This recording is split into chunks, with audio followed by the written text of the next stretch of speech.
warahmatullahi wabarakatuh. Salam bahagia, salam guru penggerak, merdeka belajar.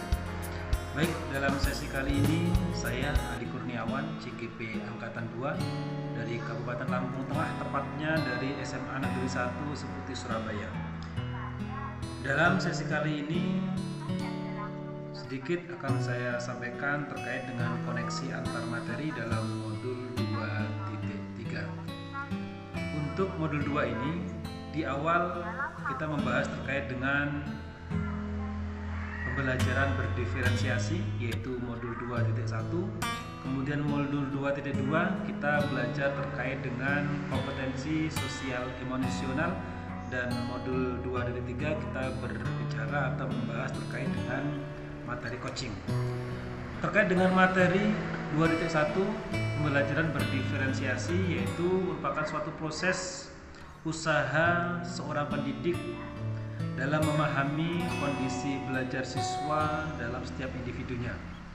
Artinya, sebelum kita melaksanakan pembelajaran di sebuah kelas, maka sebagai upaya kita berdiferensiasi berarti kita melihat dulu bagaimana kondisi kesiapan belajar siswa yang ada di kelas tersebut. Tentunya masing-masing siswa memiliki kesiapan yang berbeda-beda antara satu dan yang lainnya. Maka di sini kita dituntut untuk melaksanakan pembelajaran berdiferensiasi. Tentunya sebelum melaksanakan pembelajaran di sebuah kelas, yang pertama kita perlu mengidentifikasi dari masing-masing peserta didik.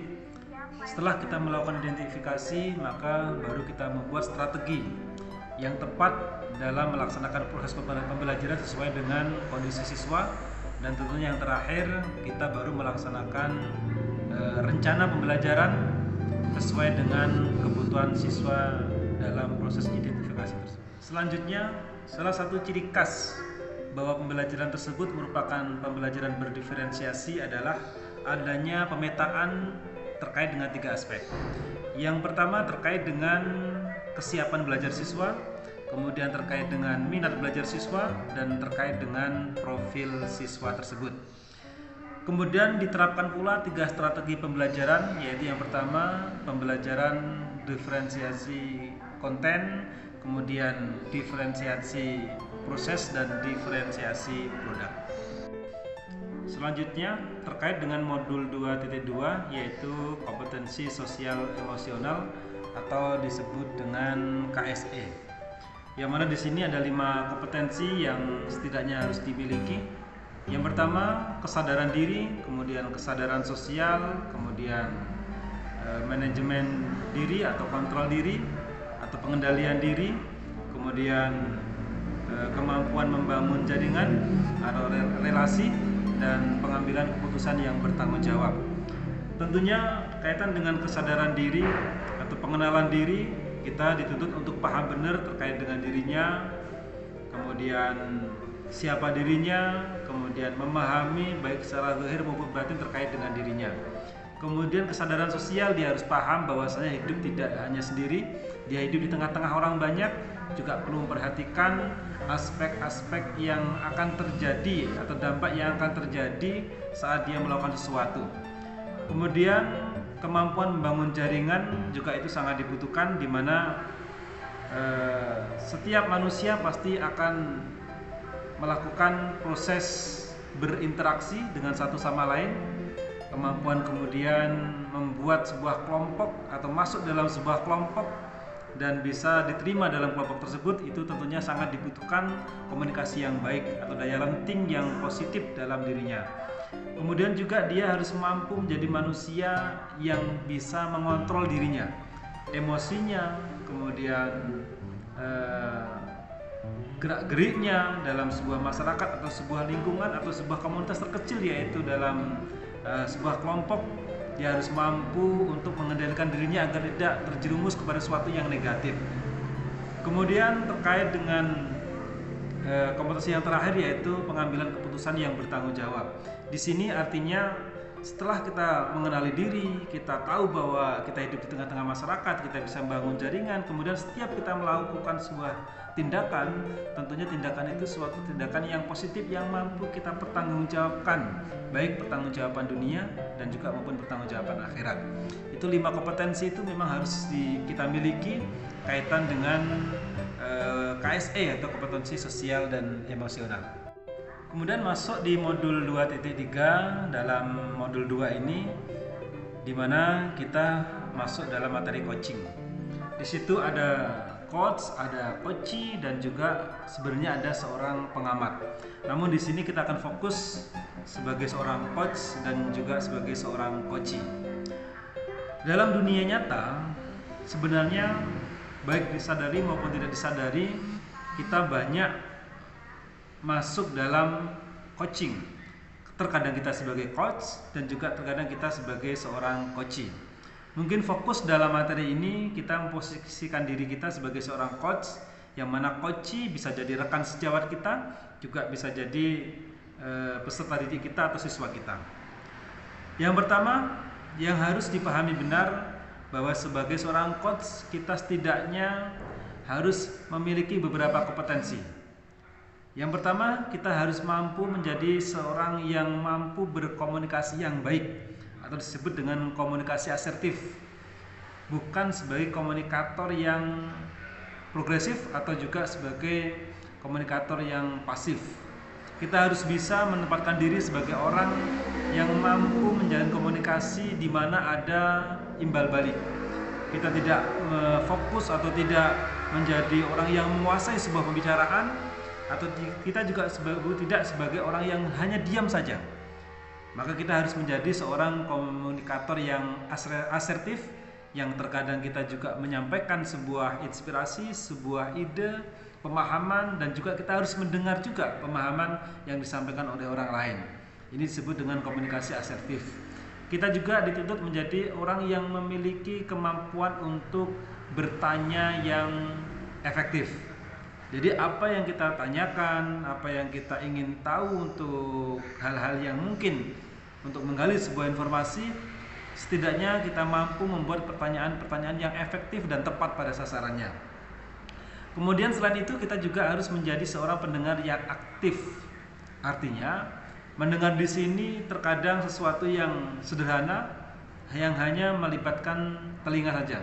Padahal sebenarnya ketika kita mau menjadi seorang coach harus benar-benar menjadi orang yang memiliki pendengaran yang aktif, di mana saat mendengarkan bukan hanya telinga kita saja yang terfokus, tapi mata kita, mungkin juga mulut kita, mungkin mimik kita, raut wajah kita, bahkan seluruh gerak-gerik kita ikut juga menjadi seorang pendengar.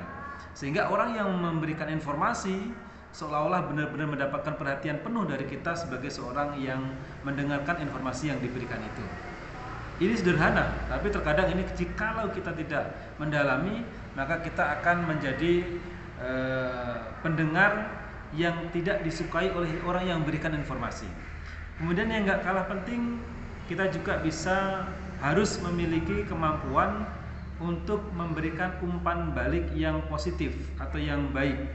Terkadang kita hanya mendengarkan, kemudian hanya bertanya, hanya membuat sesuatu informasi atau hanya memberikan suatu informasi, tapi nggak ada umpan baliknya, sehingga orang yang kita ajak berkomunikasi cenderung dia merasa diabaikan oleh kita. Maka kompetensi itu sebagai seorang coach harus ada dalam dirinya, yaitu sebagai penanya penanya yang efektif, sebagai pendengar yang aktif, kemudian sebagai orang yang memberikan respon atau umpan balik yang baik. Itu setidaknya kompetensi yang harus dimiliki sebagai seorang coach. Kemudian dalam proses coaching tentunya kita juga ada semacam urutan atau mungkin proses yang memang itu setidaknya harus kita dalami. Dalam coaching kali ini dikenal dengan model Tirta. Yang pertama kita tahu tujuannya, T-nya, kemudian I-nya kita identifikasi sebuah masalah, kemudian R-nya kita membuat respon yang positif atau membuat rencana yang matang, kemudian tanya tanggung jawab. Model Tirta ini setidaknya suatu model yang bisa kita lakukan dalam proses coaching yang mungkin kita laksanakan di sekolah, yang mungkin kita laksanakan di lingkungan masyarakat atau di kantor di mana kita bekerja. Jika coaching ini kita bisa pahami dengan baik, maka insya Allah kita dalam sebuah komunitas kita akan bisa diterima dan kita akan mewarnai sebagaimana visi kita sebagai seorang guru penggerak, yaitu bisa bergerak, tergerak, dan juga bisa menggerakkan sebuah komunitas. Kemudian dalam proses coaching ini mungkin harus difahami bahwa coaching ini beda dengan mentor, kemudian beda dengan konseling. Dimana dalam proses coaching ini ada sebuah penyetaraan atau sama rata antara seorang coach dan coachee, sehingga ada proses cerita atau sharing yang menyenangkan karena merasa adanya kesamaan. Di sini seorang coach tidak kemudian mendikte seorang coachee untuk melakukan sesuatu, tapi seorang coach menggali sebuah potensi-potensi yang ada dalam diri coachee, kemudian menguatkan potensi tersebut, kemudian mengarahkan atau memberikan arahan kepada seorang coachee untuk mengambil keputusan yang terbaik dari potensi yang dia miliki. Di sini ada proses saling keterbukaan antara coach dan coachee, kemudian ada proses saling menggali sebuah kekuatan diri yang bisa dilaksanakan untuk menghadapi masalah yang dihadapi oleh seorang coachee. Sehingganya ada proses saling memberikan penguatan terkait dengan tindakan, kemudian solusi yang akan diambil seorang coachee untuk menyelesaikan masalah yang dia hadapi. Jadi dalam modul 2 ini, dari modul 2.1, modul 2.2 dan modul 2.3, ini merupakan modul yang sangat bagus sekali untuk kita terapkan dalam kehidupan sehari-hari, khususnya kita sebagai seorang pendidik dalam usaha untuk menjadikan atau membawa peserta didik menemui kodratnya menjadi orang yang berguna untuk orang-orang yang ada di sekitarnya. Jadi intinya dalam modul 2 ini dari 2.1 sampai 2.3, jika kita pahami benar dari model pembelajaran berdiferensiasi, kemudian kompetensi sosial emosional, kemudian yang terakhir terkait dengan coaching, insya Allah jika kita terapkan dalam kehidupan sehari-hari, khususnya di lingkungan belajar, baik kita dengan rekan sejawat kita maupun kita dengan peserta didik kita, insya Allah kita menjadi orang yang bisa bermakna untuk orang lain, yaitu kita bisa bergerak, kemudian tergerak, dan tentunya menggerakkan komunitas yang ada. Sekali lagi, terima kasih. Dalam modul 2 ini sudah bisa kita pahami insya Allah dengan baik, dan mudah-mudahan kita bisa menerapkan dalam kehidupan sehari-hari. Sekali lagi, mari kita terus maju, terus bergerak, tergerak, dan menggerakkan. Jadilah manusia yang bisa mewarnai di mana kita berada, manusia yang berguna untuk orang-orang di sekitar kita, dan tentunya menjadi manusia yang bahagia, yang insya Allah selamat di dunia dan akhirat, dan bisa membawa orang-orang di sekitar kita menjadi orang-orang yang bahagia dan juga orang-orang yang terselamatkan baik di dunia maupun di akhirat. Terima kasih, salam bahagia, salam guru penggerak. Wassalamualaikum warahmatullahi wabarakatuh.